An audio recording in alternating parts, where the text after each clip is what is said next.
buenas tardes a todos.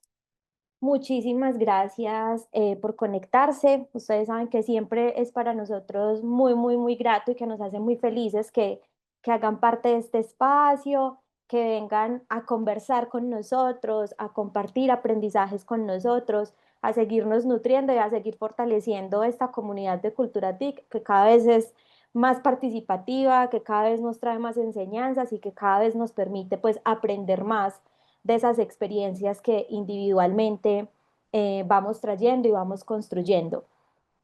Para quienes no me conocen, mi nombre es Sara Garzón, soy gestora de formación en UDE Educación Virtual. Soy pues la encargada de abrir estos espacios. Este es el tercer ciclo de este año. Es un ciclo en donde queremos hablar o quisimos hablar sobre estrategias para el uso didáctico de las TIC para la enseñanza en la educación formal. Este es puntualmente el tercero de 4 talleres que componen este tercer ciclo del año. Entonces, nos da esto pues como la posibilidad de presentar a nuestro invitado. Hoy nos acompaña Carlos Enrique Estrada. Carlos es magíster en tecnología educativa y licenciado en ciencias sociales. También es profe, seguramente como muchos de ustedes. Entonces, nos va a compartir y, y vamos a conversar hoy con él, perdón, sobre humanidades digitales y cómo podemos utilizar la tecnología para pensar, crear y enseñar con sentido. Antes de cederle pues a, a Carlos Enrique la vocería y el liderazgo de este espacio, saben que siempre me gusta muchísimo recordarles que es importante para nosotros y para ustedes, para que nos sigamos escuchando, abrir micrófonos que pueden compartirnos mensajes por medio del chat, que pueden alzar la mano para hacer preguntas, para contribuir como a lo que nuestro invitado nos está compartiendo, que no es únicamente un espacio donde la comunicación es unidireccional, sino que es bidireccional y que nada, es un espacio para ustedes, entonces bienvenidos. Carlos, muchísimas gracias como por acompañarnos y ya, te los dejo, son todos tuyos. Hola, buenas tardes. Muchísimas gracias, Sara, por esa introducción. Muchas gracias a todas las personas que se conectan y acompañan este espacio. En el día de hoy, bueno, les hablo un poquitico de mí antes como de iniciar, ¿cierto? Soy profe de escuela pública en la Comuna 2 de Santa Cruz, en la ciudad de Medellín. En esta escuela llevamos diferentes procesos educativos en los cuales me gustaría compartir un poco en este espacio en el cual vamos a conversar. Tengo una muy breve presentación para compartir con ustedes e ir llevando esta conversación. ¿Listo? Entonces, deme un segundito mientras le comparto pantalla para que podamos por acá iniciar. Vamos a ver, denme un segundo. A ver, presentar. Como presentación. Listo. Yo creo que ahí pueden ya observar, ¿cierto? Mi pantalla. Voy a estar muy, muy pendiente en el chat para que podamos generar esas conversaciones, ¿cierto? ¿Me confirmas, cierto, Sara? O las Sí, personas que están ahí, si está modo pantalla, sí, listo. estamos Listo. viendo tu pantalla. Si están viendo mi pantalla, bien, listo. A ver, es que se me salió de por acá. Listo. Entendido, listo. Para iniciar, quisiera que ustedes me escriban en el chat o puedan de pronto tal vez abrir su micrófono y me escriban como cuál es ese reto o el mayor reto que ustedes tienen al momento de utilizar la tecnología. Estoy acá suponiendo que en este espacio me acompañan profes, me acompañan personas que se dedican al sector educativo y me gustaría que a través del chat puedan compartirme cuál es ese reto que tienen al utilizar la tecnología en el aula. Desde lo pedagógico, desde lo operativo, desde el punto que ustedes consideren que les da o les cuesta más, desde lo pedagógico, desde lo operativo, desde lo técnico, No importa, aquí estamos, es simplemente desde los saberes, digamos, desde la experiencia que ustedes tienen, ¿cierto? ¿Cuál es el mayor reto? Me gustaría de pronto que alguna persona abriera el micrófono o que escriban en el chat.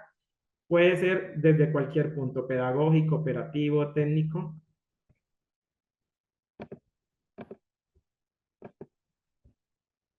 Vamos a ver por acá.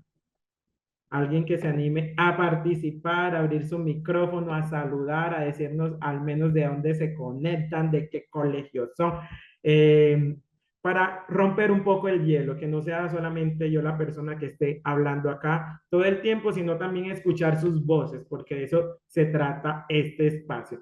Por acá Nancy nos comparte, ¿cierto? El reto para usar la tecnología es seleccionar la plataforma adecuada y que acompañe apropiadamente el objetivo propuesto.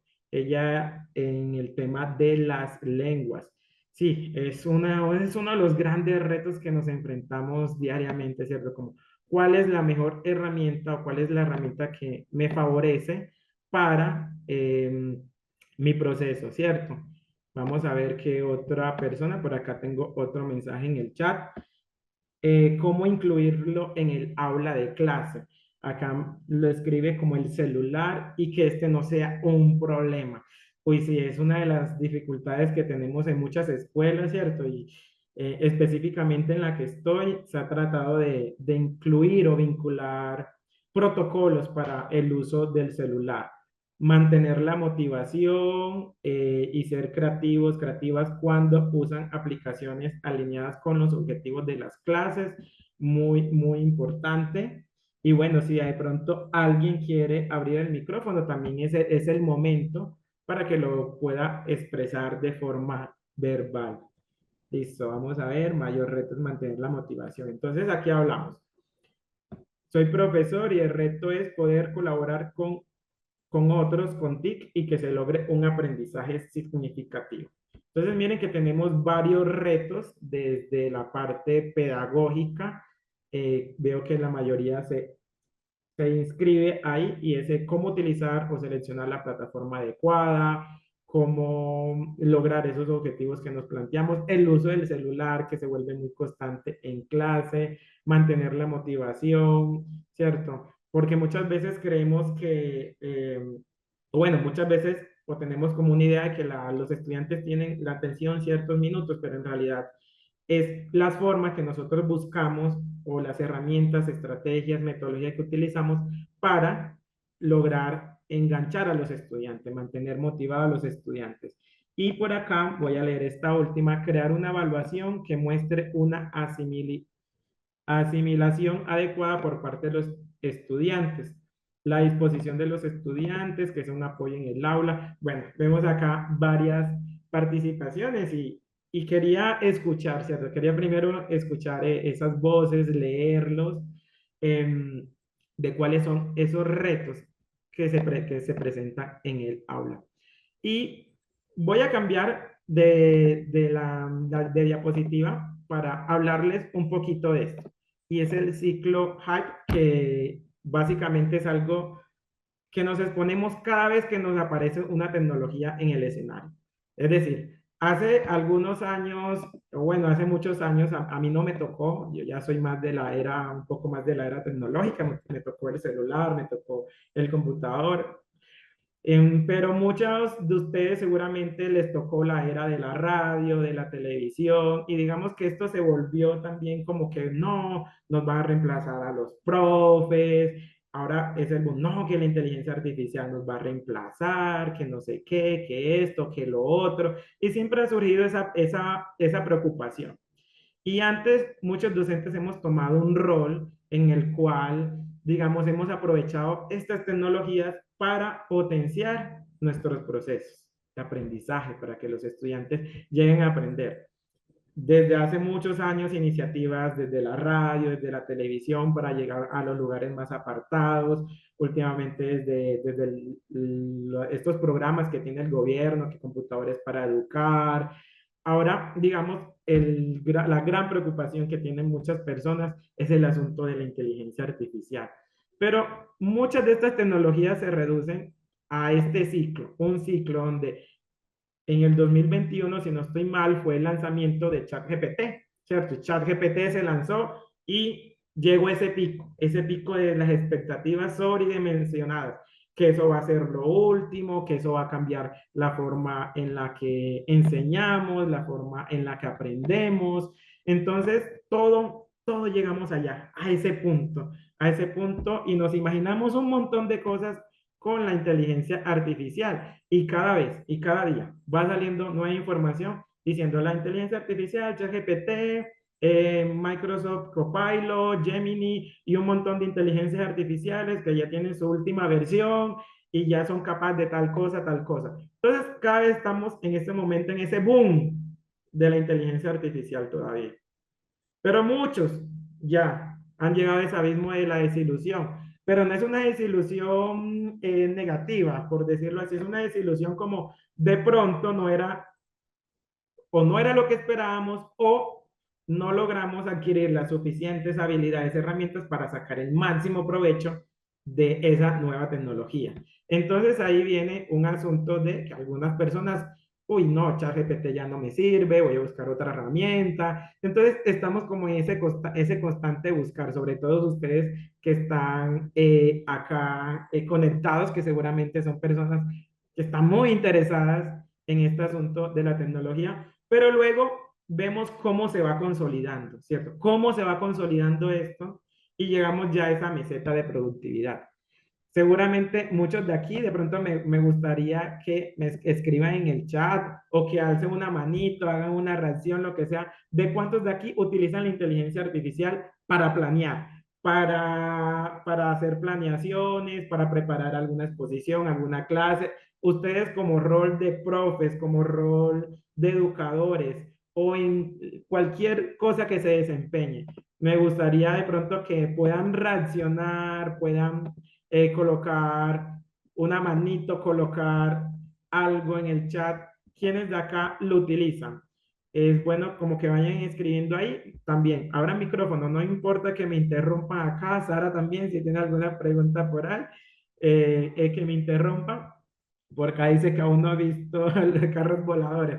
Bueno, eso es por allá, ¿cierto? Que hubo una idea de carros voladores.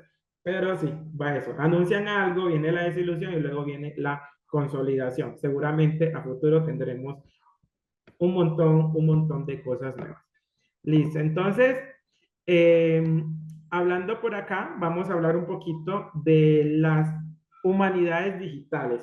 Digamos que traigo este concepto como tal, es porque más adelante les voy a compartir la experiencia que tenemos o qué hacemos en el colegio, en la escuela, eh, a partir de esto, de unas líneas o unos centros de interés.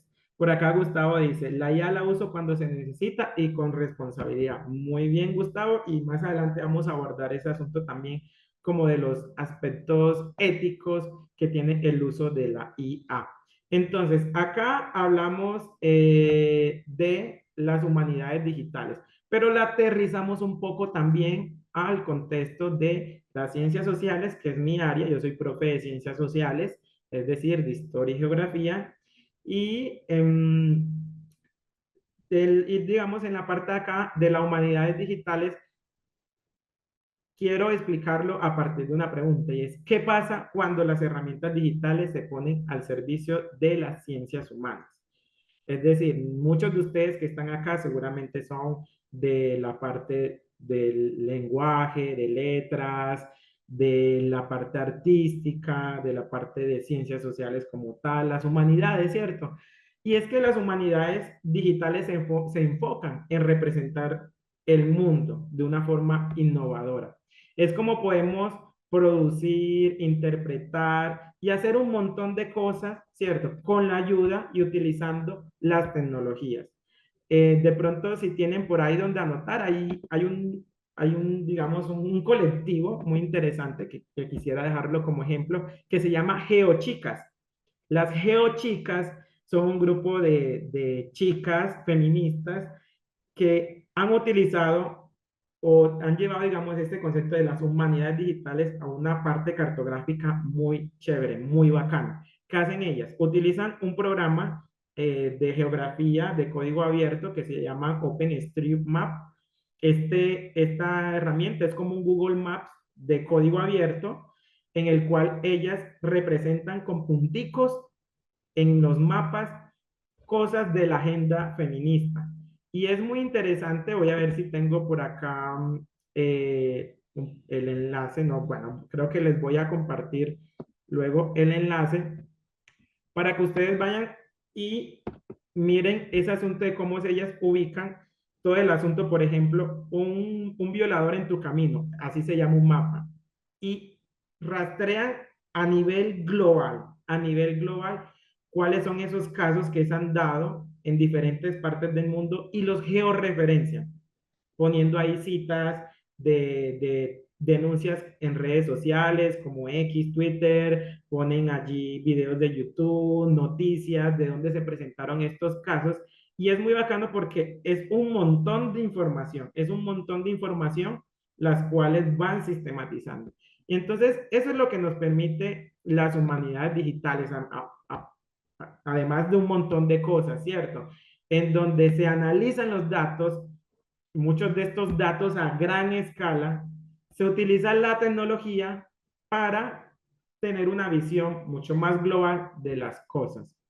Entonces, ahora paso a un nuevo punto y es cómo integrarnos. Y yo creo que esto va muy vinculado a lo que algunos profes ahora escribían en el chat, ¿cierto? Escribían en el chat que uno de los mayores retos o los mayores retos que se enfrentan en la clase es la plataforma adecuada, que realmente se ajuste con los contenidos, de cómo incluir el asunto del celular, de mantener la motivación, de colaborar con otros profes, del tema de evaluación. Y veo que por acá han escrito de cómo utilizan la inteligencia artificial y es para la planeación, tutores personalizados, experto en el tema, diseño de informes.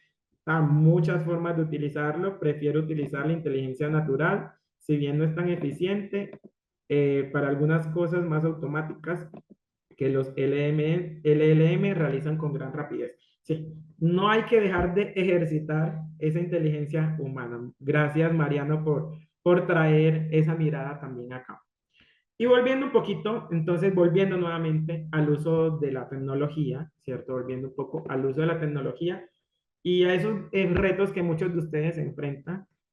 Les vengo a traer un pequeño ejemplo. Tal vez muchos de ustedes han escuchado de este modelo, que es el modelo SAM. El modelo SAM es un modelo propuesto por el doctor Rubén Puentedura hace ya varios años, en los cuales nos habla de unos 4 niveles. Un primer nivel que es la sustitución y un segundo nivel que es el aumento. Estos dos primeros implican una mejora y está el nivel de modificación y el nivel de redefinición. ¿Y esto qué implica? Esto implica una transformación.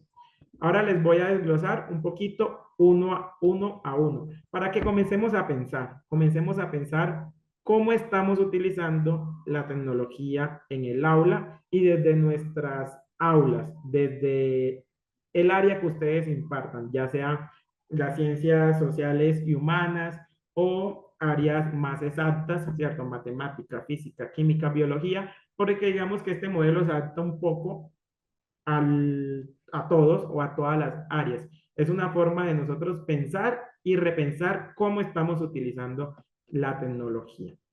Recuerden que si tienen alguna pregunta o cualquier duda o cualquier inquietud, por chat voy a estar muy pendiente.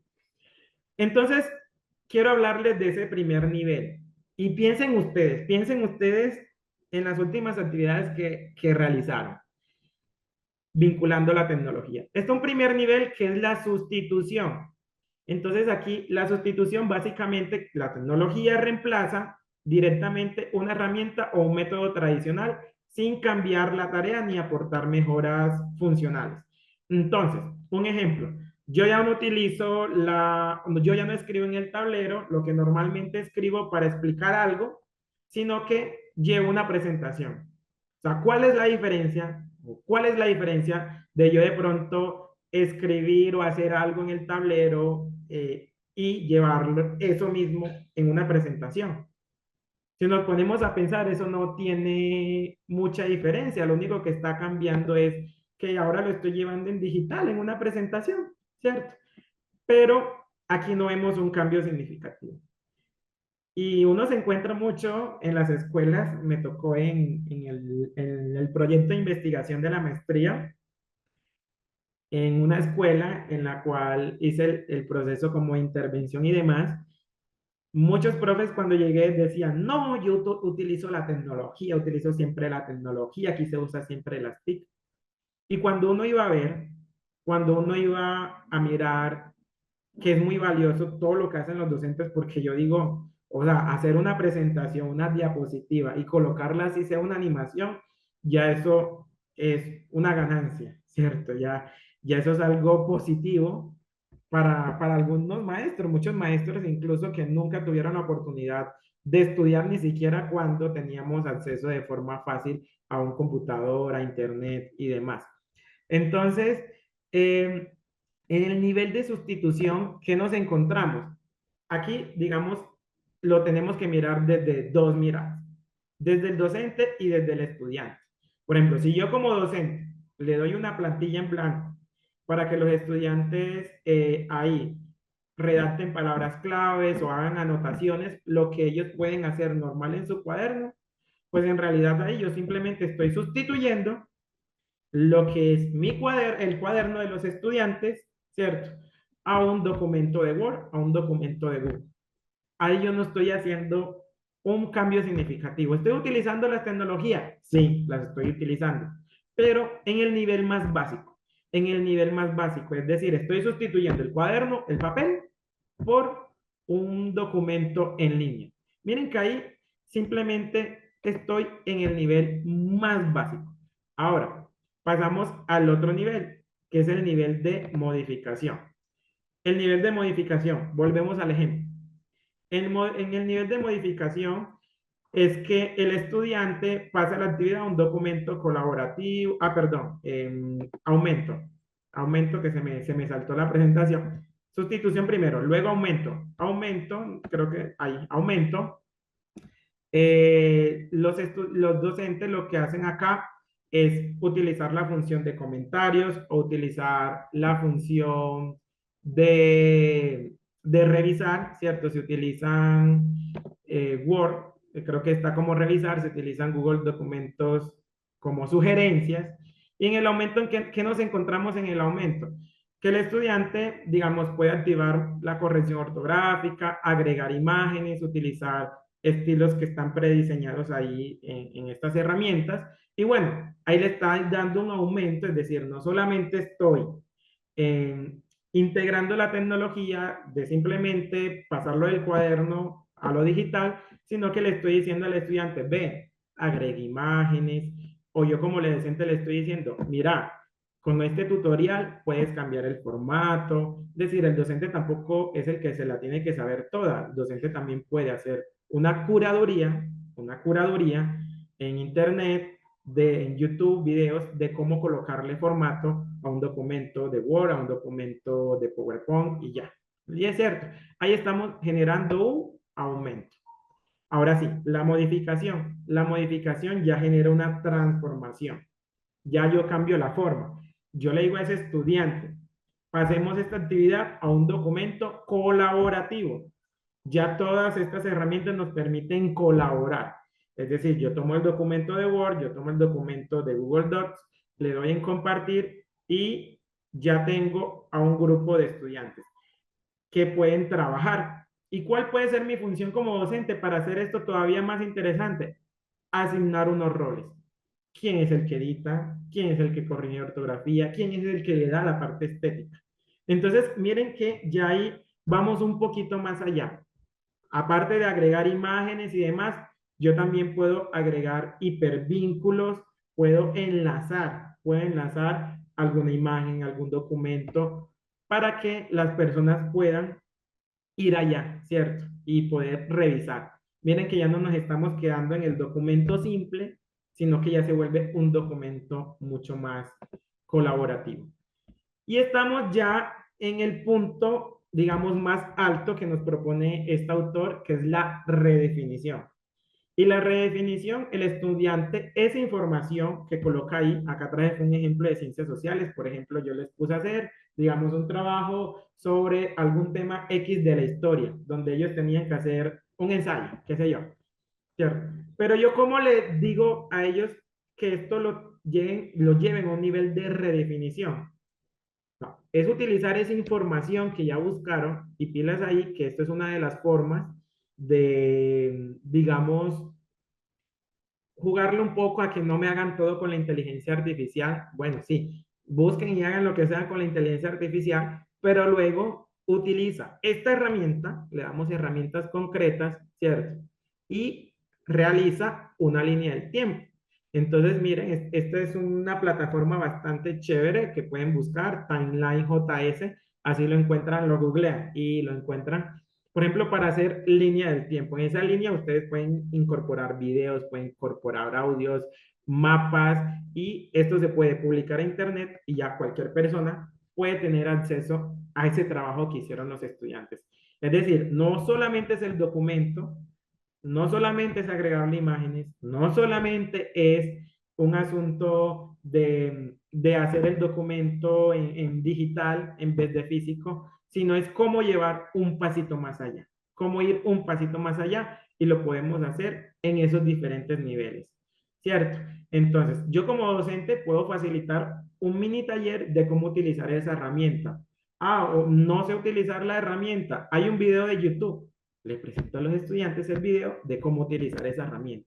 Es por eso que les digo que nosotros como docentes no necesitamos saber cómo se utilizan cada una de esas herramientas. Es importante conocerlas, cacharrearlas, como decimos por ahí, sí, pero en Internet vamos a encontrar casi todo. Ustedes escriben en YouTube cómo usar Timeline JS y ahí le aparece. Si se meten a la página Timeline JS, también les va a aparecer cómo es el paso a paso de cómo utilizar, cómo agregar una imagen, cómo agregar texto, cómo agregar todo. Entonces, las herramientas están, las herramientas están. Voy a ver si por acá tienen alguna pregunta. Sí, sí estoy pasando las diapositivas, sino que está un poquito lento mi PC, pero ahí vamos, ahí vamos. Muchas gracias, Sara, por estar también por ahí pendiente. Eh, aló, Carlos, Sí, perdón, hago una intervencióncita. claro que sí. Gracias. Mi nombre es Alain Román.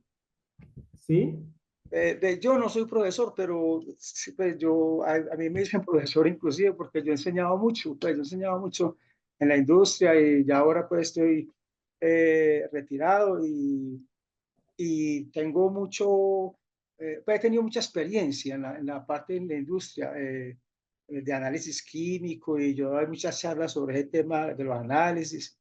Y la educación me ha gustado. Yo estos días hice un diploma ahí virtual sobre pedagogía, intentando pues como yo coger elementos por si me toca dar unas charlas y tal cosa, como mejorar. Yo en la UDEA siempre estuve a punta de tiza, pues, a tablero con los profesores, ¿cierto? Entonces uno se ponía a pensar, y yo ya afortunadamente pues me he tratado de estar muy al día con todo el tema de de las TIC, las tecnologías y todo, y inclusive con la UDEA virtual me he logrado empapar de muchas cosas y el chat GPT, todo ese cuento y la inteligencia artificial. Pero entonces yo ahora empezando a escucharte y se me vino a la cabeza algo cuando empezaste a hablar de la sustitución, del aumento, la modificación, la definición, que por ejemplo, yo pensaba así de pronto que pues, llega uno, un profesor y saca una diapositiva, empieza a dar una charla con diapositiva, ¿cierto? Entonces de pronto se me ocurrió pensar de que si cuando a uno da una charla con tablero y un marcador, de pronto uno, a lo mejor pienso yo, que uno puede llamar, o que a los estudiantes pueden tener, o sea, se tienen que obligar más a concentrarse en el tema. De pronto, yo sé que la tecnología y todo, y yo tengo que estar al día, pero yo creo que habría que combinar esas cosas, o me parece a mí que no dejar del todo el tema de la interacción estudiante-profesor. porque inclusive casi que aquí en todo lo que acabas de exponer, el estudiante sí envía las tareas, pero el ChatGPT saca sus tareas y las manda videos y audios, pero cuando sale ahí a exponer, pues no sé si eso bueno, de más que sí tiene que programarse en espacios para eso, pero hay que no arrinconar del todo la interacción y la expresión, que el estudiante también tenga la oportunidad de hablar por su propia cuenta de las cosas, no solamente enviando una tarea pues así digital. Entonces yo diría que, porque yo he tratado de asimilar esto, pero digo, también hay que esforzar a que los estudiantes se expresen, que no todo sea así como muy mudo y mande tareas interactivamente, pues así, pues todo interactivo, pero la parte de la autocrítica, como de la opinión, no se vaya a perder. Muchísimas gracias por la intervención. Y sí, y ya vamos a esos ejemplos, unos ejemplos más concretos, porque acá estoy hablando en términos generales, ¿cierto? Y acá, por acá también el chat Mariano también nos hace un poco esa pregunta. De cierto, la mayoría de estas herramientas están dirigidas a un carácter estético de los trabajos que hacen los estudiantes, pero ¿cómo se garantiza que ellos están logrando un aprendizaje significativo de un tema?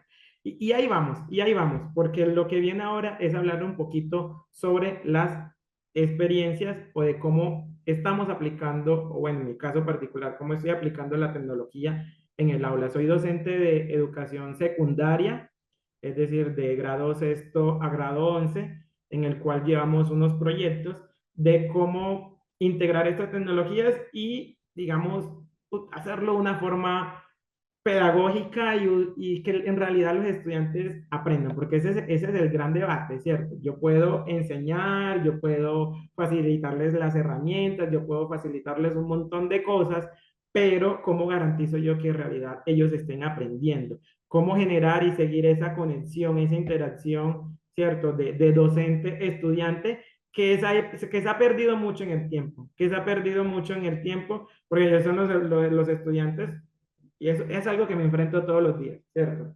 Que están así, son así en el celular todo el tiempo, todo el tiempo.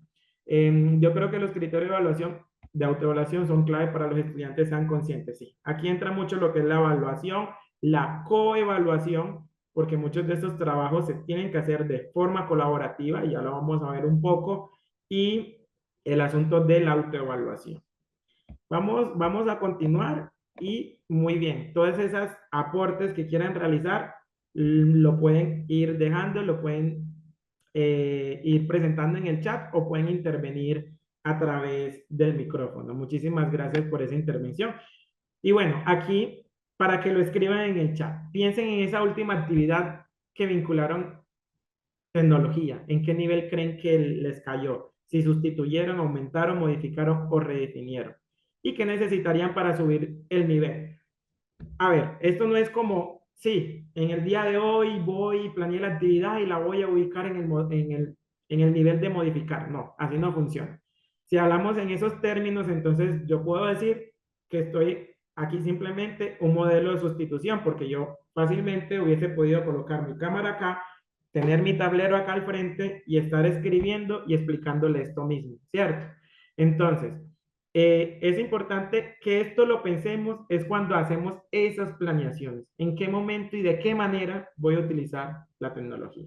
Y aquí quisiera que si tienen alguna opinión, si quieren escribirlo porfa en el chat, lo hagan o si quieren intervenir también lo hagan para ya pasar al otro punto que creo que es el que quisiera compartir más con ustedes de cómo vinculamos o cómo vinculo un poco la tecnología con las ciencias sociales. Y muy importante, la coevaluación, dice acá, Nancy, sí, esas tres cosas son clave.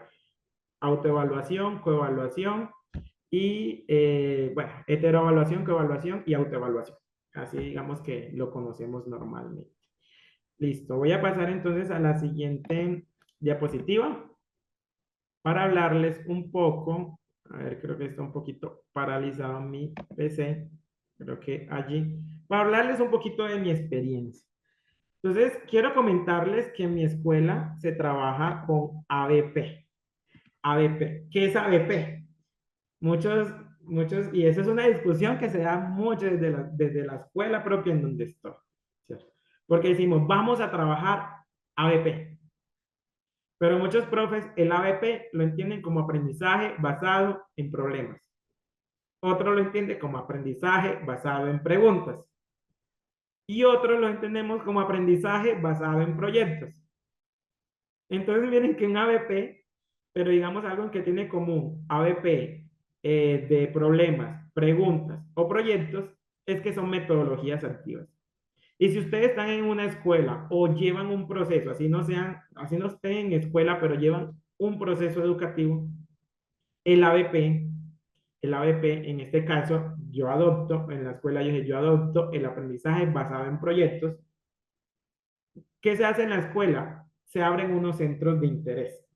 Y digamos que esto me resulta un poco novedoso porque había tenido la oportunidad de ir a varias escuelas y no se lleva como de una manera organizada los proyectos como tal. Y es una forma diferente para que los estudiantes aprendan.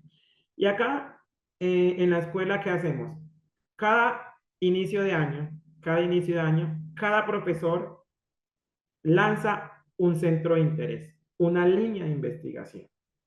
Entonces están los profesores de biología que lanzan la línea del asunto de la mente, de los sentimientos, está el profesor de matemáticas que abre la línea de arquitectura y no sé qué.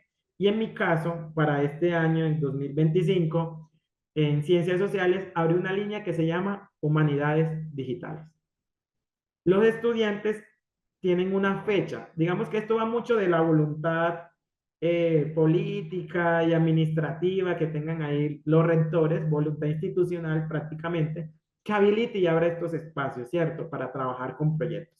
Entonces, hay unas fechas en la escuela en las cuales se abre un enlace para que los estudiantes o los grupos de estudiantes, porque son grupos de estudiantes, se inscriban al centro de interés que ellos más se sientan identificados.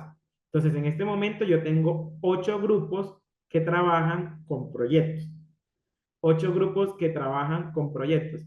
Y estos proyectos ya les voy a señalar. Les voy a señalar que estamos trabajando este año. Este año,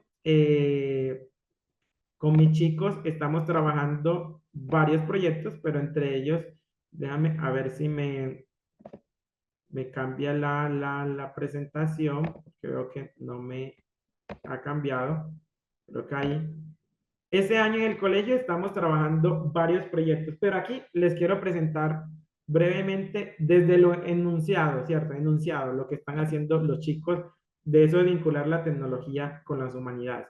¿Y cómo me doy cuenta yo que ellos están aprendiendo? Porque ese es un proceso que yo no espero que sea un nivel académico universitario. Obviamente, tenemos que pensar que cuando enseñamos en la escuela, cuando enseñamos en la educación formal y sobre todo cuando estamos en estos grados de la escuela, estos chicos no tienen un nivel de un estudiante universitario. No podemos esperar productos de una maestría, de un posgrado.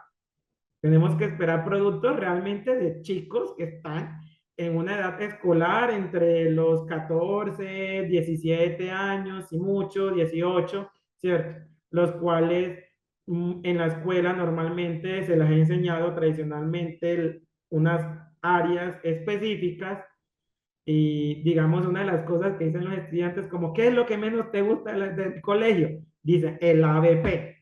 ¿Pero por qué no les gusta el ABP? Porque es algo un poco diferente a lo que ellos están acostumbrados. Es decir, ellos cuando tienen la clase o el espacio de ABP, muchos se estresan, muchos ni siquiera van al colegio porque dicen, no, ABP, ABP, ABP, porque no están acostumbrados a trabajar de una forma más interdisciplinar, en donde es un docente el que la acompaña con algo que ellos quieran, con algo que ellos quieran trabajar. Entonces, este año llevo 8 proyectos, como les digo, y estos 3 quería traerlos. Uno de los proyectos de los chicos es Santa Cruz Maps. Santa Cruz es la comuna en la cual trabajo y ellos lo que identificaron es que, por ejemplo, la tiendita, la papelería que está ahí al lado del colegio, no aparece en el mapa, que la tienda que está en la esquina no aparece en el mapa. Es decir, si yo busco en Google, no me aparece que hay una papelería al lado. Y muchas personas a veces van a la escuela, personas externas, y quieren buscar una cafetería, una panadería, una ferretería, lo que sea, ¿cierto? Y si buscaran en el mapa y estuviera ahí, lo encontraran. Pero en estas zonas falta mucha georreferenciación. Unos chicos dijeron, como hoy, profe, en el mapa acá no aparece estas cosas acá. Yo, bueno, ¿por qué no hacen eso un proyecto? ¿Por qué no plantean cuál es ese alcance que quieren hacer, cuáles son las cuadritas que quieren visitar y georreferenciar? Y lo hacemos. Entonces, ese es uno de los proyectos que estamos trabajando y es, miren el asunto acá, cómo yo colocar esos puntos en el mapa, que cuando yo vaya a la cafetería de la esquina, yo también pueda dejar un comentario de esa cafetería. Aquí se venden los mejores buñuelos de Santa Cruz, ¿cierto? Entonces, miren que eso es una forma, uno cree que es algo tonto. Yo lo hice, por ejemplo, en mi pueblo hace muchísimos años, que yo soy de la costa, pero hace muchísimos años en el pueblo hice ese ejercicio de referenciar los monumentos que tiene el pueblo y normalmente Google me manda a mí las estadísticas. ¿Y qué me indican las estadísticas a mí? Que más de 500.000 personas han visitado los lugares que yo agregué. Y si yo voy a esos sitios que yo agregué, ahí hay comentarios de la gente, si es bueno, si no es bueno, si lo recomiendan o no recomiendan. Entonces, miren el potencial que pueden tener pequeños proyectos que podemos hacer desde la escuela. Relato de los abuelos. Unas chicas dijeron, profe, lo que pasa es que nosotros no sabemos mucho de la historia del barrio, que esto, que lo otro. Y yo, bueno, pregúntenle a familiares, abuelos, a bisabuelos, a gente que haya habitado estos espacios hace mucho tiempo acá. Y eso es lo que están haciendo. En este momento, esas chicas o un grupo de chicas están entrevistando a sus abuelos, a personas que han vivido mucho tiempo ese barrio. ¿Para qué? Para hacer unos podcasts. Y hay otro muy bonito que también está recolectando relatos que se llama Más allá de los muros. La comuna Santa Cruz en Medellín es una de las comunas que más personas migrantes de Venezuela tiene aquí, en esta ciudad. Y decía el estudiante, profe, es que a veces yo me he sentido discriminado, que han hecho este tipo de comentarios, han hecho este tipo de cosas. Y yo, bueno, entonces, ¿por qué no hacen? Y ellos mismos buscan los nombres. O sea, estos nombres son que ellos sacaron. Ese nombre me pareció muy bonito, más allá de los muros, ¿cierto? Ellos mismos buscaron, colocaron el nombre y están trabajando sobre eso. Veo por acá, voy a leer algunos comentarios. Veo Laura dice, la inmediatez de las redes sociales ha cambiado la forma en la que los estudiantes prestan atención. Sí, y la atención de los estudiantes ya es muy corta porque uno está a cualquier cosa y ya están acá, están así súper pegados. Es un reto que nos estamos enfrentando. Mi experiencia, muy interesante esta actividad experiencial y se puede ayudar con las TIC. Claro, es que digamos, trabajar con metodologías activas es lo que nos permite de garantizar también y llevar un proceso que los estudiantes realmente aprendan, que ellos puedan acá. ¿Qué tienen que hacer ellos acá? Por ejemplo, el asunto de los relatos orales. Ellos tienen que elaborar un guión, tienen que estructurar su proyecto, quieren decir hasta qué punto quieren llegar, tienen que cacharrear las herramientas tecnológicas que ellos vean adecuadas, grabar con su celular, buscar alguna herramienta para grabar, buscar una herramienta para editar. Entonces miren que eso les va a implicar tiempo y cosas que ellos seguramente van a disfrutar porque parten desde ellos. Ah, bueno, en mi colegio no hay como esos espacios institucionales. Bueno, ¿cómo ustedes facilitan, cierto? Desde un proyecto que lleven todo el año, un entregable final, para vincular este tipo de estrategias y este tipo de metodologías activas que permite pues que los estudiantes tengan un aprendizaje significativo y les queda un poquito más. voy a pasar acá a la siguiente presentación. A ver, a ver. Carlos, Sí. yo quería decir algo antes de que se me olvidara, porque Laura hace una pregunta que a mí me parece muy interesante y es cómo garantizar que no sea la IA quien realiza los proyectos que como docentes le ponen a los estudiantes. Lo voy a hablar desde una experiencia que tuve. Yo no soy profesora, lo digo, pero hace un par de años con el área, pues con UDARROA, estuvimos participando en un foro educativo en El Retiro. Y ahí tuvimos la oportunidad de asistir a una conferencia en donde justamente hablaban cómo se podía incorporar la inteligencia artificial, o en ese caso puntual pues que el expositor nos dio era ChatGPT en esos procesos de formación de los estudiantes, porque creo que el reto es ese, no es decir no la utilicen, sino ingeniárnoslas como profes, como docentes, para que ellos puedan hacer un uso correcto de la herramienta, o sea, que el uso de la herramienta tenga un propósito que sea más allá de copiar y pegar. Entonces él decía, por ejemplo, yo a mis estudiantes, él es profesor pues de universidad, pero creo que es un caso que puede ser aplicable a los distintos escenarios. Yo a mis estudiantes les pongo una actividad en donde el propósito central sea que ellos hagan una actividad o hagan una entrevista o desarrollen un proyecto con el apoyo de ChatGPT. Pero lo que yo voy a calificar no es, por ejemplo, ese texto final que ellos me van a entregar, sino que quiero que me compartan las preguntas que le formularon a ChatGPT para llegar a esa conclusión final. Entonces, ¿eso qué nos permite? O eso que le permite pues al profe mirar como cuál es la calidad investigativa, cuál es la calidad como qué preguntas formula, cuál es la capacidad de indagación, cuáles son las habilidades que tiene el estudiante para formular preguntas que lo lleven a una conclusión final.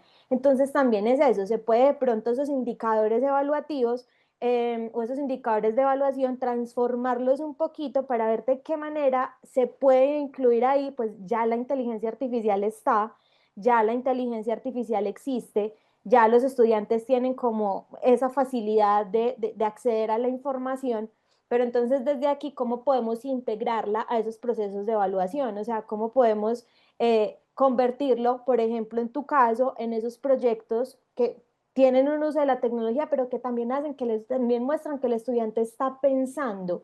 No todos se lo solucionan, no todos se lo entregan. Entonces es como eso, como desde el rol del docente, de qué manera puede hacer que no es que no utilicen la herramienta, sino venga, miremos de qué manera usted la está utilizando, cuál es el uso que le está dando, qué preguntas le está haciendo, dónde está, cómo está enfocando esa conversación para poder tener los resultados que me está presentando a mí. Así es, y es que eso debe de ir desde el inicio, cuando creamos o diseñamos cualquier estrategia, ¿cierto? Del proceso. Digamos, yo me centro mucho en el proceso de los estudiantes. Muchas veces dicen, ay, es que como este ganó, como este tiene mejor nota. Yo evalúo el proceso, yo evalúo el proceso que tienen los estudiantes. Y cuando me utilizan inteligencia artificial, uno más o menos, digamos, en la escuela es muy fácil, entre comillas, porque en la escuela uno lleva a veces los estudiantes durante muchos años o varios años, uno sabe cómo escribe más o menos, uno sabe cuáles son las palabras que utiliza. Una de las formas para mí identificar rápido de si utilizaron inteligencia artificial o no es mirar las palabras. Hay palabras que yo sé que para ellos no son familiares, no son comunes. Entonces, ¿cómo tú me vienes acá con una palabra que yo sé que no está en tu lenguaje de una? Esa es una forma rapidito de yo poder identificar. Y yo, ¿tú entiendes eso? Esa es la primera pregunta. ¿Tú entiendes lo que acabas de escribir ahí o lo que me estás presentando? Y entonces ahí, sí, profe, no, profe, no, profe. Bueno, entonces, busca la inteligencia artificial y dile que te dé una respuesta para que tú la entiendas. Ah, no la entendí. Bueno, dígale a la inteligencia artificial que se lo explique para un niño de quinto de primaria. Así estés en noveno. Dígale que se lo explique a un niño. Y ya, hasta que lo entienda. No, no es satanizar, porque es que tiempo atrás era Google, era la enciclopedia, era Encarta. O sea, siempre hemos tenido ese reto de cómo, de dónde sacamos, de dónde copiamos, de dónde tomamos las diferentes fuentes, ¿cierto? Es como desarrollar habilidades como pensamiento crítico, que ellos en realidad puedan también buscar y cuestionar, porque la IA, y esto lo voy a pasar de forma algo rápida, la IA tiene un asunto ético, en la parte ética, y es la transparencia, la seguridad, la sostenibilidad, la gobernanza, el enfoque humano, la privacidad y la inclusividad. Estos son unos principios éticos que los pueden anotar por allí. Si ustedes cacharrean, buscan en internet, también encuentran los principios éticos de la inteligencia artificial en el campo educativo. Y entre ellos está el tema de los sesgos. De hecho, no sé si ustedes están muy a la onda o a la moda de lo que pasó en las últimas 48, 72 horas con una IA muy utilizada que en Twitter o X que la programaron para que no fuera de una agenda woke, como llamo, una agenda progresista, y la respuesta que está dando es un asunto que uno entra a ir mucho a cuestionar, ¿cierto? Entonces, ¿cómo utilizamos la inteligencia de forma ética? Y aquí tenemos que aplicar varios principios. Es el asunto de la transparencia, de nosotros conocer cómo se está utilizando esa inteligencia artificial, cuáles son esos protocolos, cuál es la información que estamos utilizando. También tenemos que ser conscientes que la IA no podemos preguntarle cualquier bobada si somos conscientes del impacto ambiental que tiene el uso de la IA, ¿cierto? El asunto, bueno, la gobernanza, eso está un poco relacionado con las leyes y las regulaciones que hay desde los diferentes gobiernos, el enfoque humano que no se puede perder, no se puede perder ese enfoque humano, la privacidad y la inclusividad. Eso lo dejo como por ahí para que lo revisen y quisiera irme por acá porque ya pronto se nos acaba el tiempo y es estas ideas. Quisiera que se vayan con estas ideas y aquí es un poco lo que decía Sara ahora, cómo yo hacerle hack a la inteligencia artificial, pedir el prompt, un poco lo que hablaba Sara ahora, pedir el prompt, es decir, pedir la instrucción. ¿Cuál fue la instrucción que le dio ese estudiante a la inteligencia artificial para darme esa respuesta? Es algo que funciona, es algo que funciona porque uno ahí se da cuenta, no allí se da cuenta cómo están formulando los estudiantes la pregunta, qué le están preguntando, si hay sesgos en la información, porque es que si tú le dices a la inteligencia artificial, respóndeme sí, siempre te va a responder sí, a pesar de que esa información sea falsa. Porque yo como humano la puedo entrenar, ¿cierto? Yo como humano le puedo agregar información, la puedo entrenar. Entonces, estos chicos tienen a veces un montón de conversaciones en su ChatGPT, en su Meta AI, en un montón de plataformas, y una de las ideas que ustedes pueden utilizar es pedir el prompt. Más allá, si lo hizo con ella, pedir el prompt. El otro, que ellos hagan el trabajo con inteligencia artificial, pero tienen que hacer comentarios de lo que le dijo la inteligencia artificial. Es decir, si la IA me lanzó esta información, yo voy a comentar de forma crítica lo que me dio la inteligencia artificial. Entonces, es un ejercicio complejo, obviamente es un ejercicio complejo, no les voy a decir que es fácil, es muy complejo y sobre todo que en las aulas tenemos a 30, 40, hasta 50 chicos y es muy difícil hacer ese seguimiento y cuando de pronto vamos a revisar las actividades que entregan, uno se cansa de leer tantas cosas hechas por inteligencia artificial. Y uno dice, wow, aquí gasté mi tiempo revisando cosas hechas con inteligencia artificial. ¿Cómo cambiarle un poco eso? Pídanle el prompt, pídanle hacerle comentarios a eso, tratar de hacer experimentos, simulaciones, esto es más común, digamos, en las ciencias exactas, vincular como este tipo de estrategias, que los chicos hagan relatos, que hagan dramatizaciones en el aula, es una forma de separar un poco lo de la IA, los portafolios digitales, que ellos tengan ahí su página, sus cosas donde ellos vayan escribiendo, agregando fotos de lo que van haciendo, de lo que van aprendiendo. Y sin duda una de las cosas más positivas que es lo que le quería compartir acá, ¿cierto? Que es el asunto de las metodologías activas. Las metodologías activas son las que nos ayudan, las metodologías activas son las que nos ayudan a enseñar un poco diferente. Ahí está la clave de cómo colocar un reto, de cómo trabajar con proyectos, de cómo trabajar de una manera en que los estudiantes puedan utilizar el celular, puedan utilizar las herramientas digitales, pero que esto se traduzca en un proceso en el cual ellos puedan aprender, utilizar las tecnologías y disfrutar lo que están haciendo. Porque muchos quedan los chicos que a veces ese montón de materias que a veces están segmentadas en nuestras escuelas hacen que ellos se abrumen, porque son como 11 12 materias, algunos colegios manejan ese montón de materias, entonces ciencias sociales la dividen en ética, en competencias ciudadanas, en historia y geografía, ¿cierto? Donde es una sola área.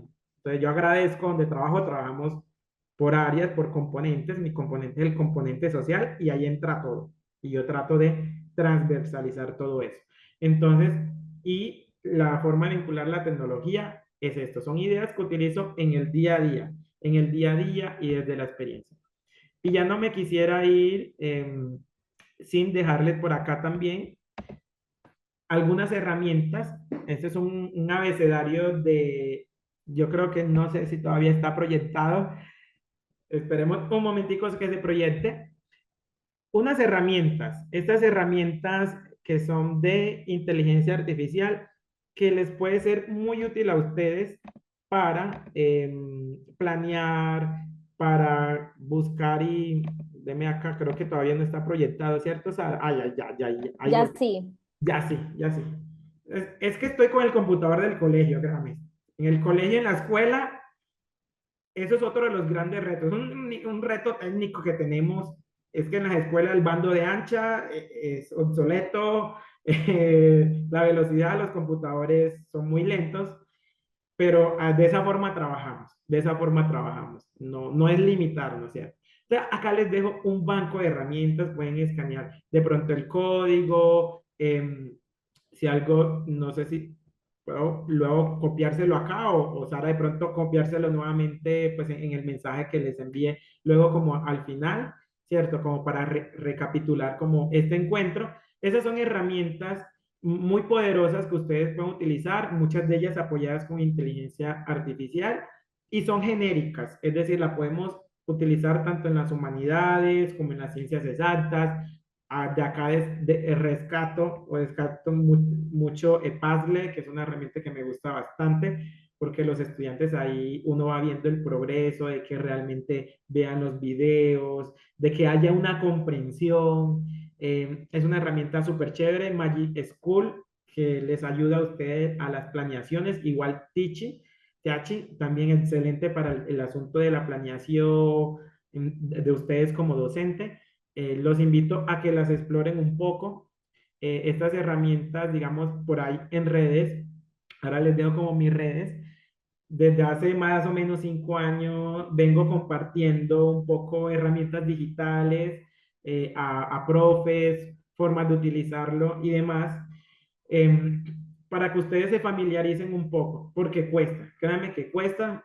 Yo que nací con los celulares, con los computadores en la mano, cuesta mucho a veces adaptar, entender estas herramientas y pensar sobre todo, como docente, pensar el uso pedagógico que le podemos dar a cada una de esas herramientas. Padlet es maravilloso. Nos quitaron, infortunadamente, Jamboard. Jamboard era una de mis herramientas favoritas de Google también, como para hacer el mapa de ideas. Y nada, quisiera agradecer acá a los docentes que se quedaron hasta el final, que compartieron sus experiencias. Si quieren compartir también por el chat, si se llevan alguna idea, si tienen alguna pregunta, si tienen cualquier cosa, algún aporte, puede ser muy significativo para dar cierre a este espacio. Carlos Alain nos dice que muchísimas gracias por la clase y que gracias por la herramienta y por las herramientas que compartiste y que aprendió muchísimo. Muchísimas gracias. Nancy también, que muchas Muchas gracias gracias. y que Por se el lleva la nueva chat. herramienta de Timeline. Claro, y bueno, ahí están mis redes y Nedi es donde comparto cosas de tecnología, de herramientas y demás. Un poquito abandonado, pero ahí estamos retomando. Y también ahí el personal donde subo de todo un poco, desde las cosas que pasan en la escuela, desde vida personal, lo que sea, pero Inedi es el asunto donde está toda la parte tecnológica. Esa herramienta de timeline es maravillosa y hay un montón ahí para que cheques. Laura, muchísimas gracias, muchas gracias Nancy, por Nancy el tiene la espacio. manito levantada. Sí, Nancy, te claro, Nancy, escuchamos. adelante. Gracias, agradecerte el tiempo, agradecerte la disposición, porque si ves un tema que seguramente muchos conocemos, siempre tú estás miradas y me fascina desde la escuela lo que tú estás haciendo, lo que nos has compartido. Entonces pienso que nos nutre, nos da unos nuevos elementos, unas nuevas miradas. Entonces agradecerte, de verdad, Carlos, tu tiempo. Muchísimas gracias. Muchísimas gracias. Nancy, yo me uno a agradecerle también a Carlos como por su disponibilidad, por su disposición, por las ganas que mostró desde el principio de participar en este espacio. Y con base también en lo que dice Nancy, me gustaría mucho compartirles que este ciclo fue un reto para nosotras, porque es un reto porque tuvimos que conseguir, o el propósito era conseguir invitados externos para, para los 4 encuentros, porque justamente queríamos eso, que ustedes pudieran tener una mirada diversa de las distintas perspectivas, de las distintas metodologías, de las distintas formas de enseñar de los profes en distintos escenarios, en distintos contextos. Entonces, eso es justamente lo que queremos que se lleven en estos 4 encuentros, como esa diversidad de opiniones, de metodologías y de formas de enseñar. Ya para terminar, quiero hacerles 2 invitaciones.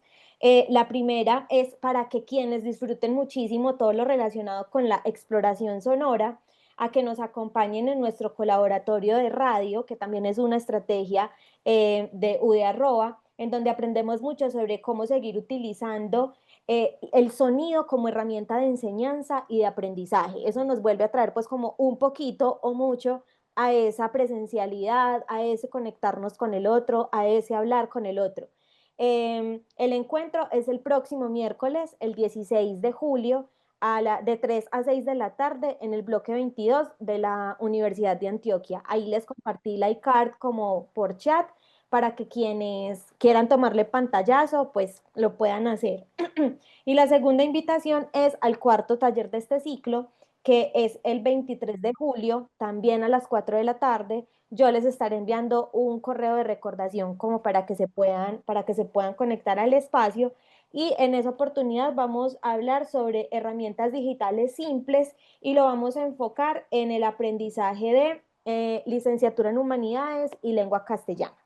Entonces, muchísimas gracias a todos por su permanencia, por su asistencia, por sus aportes.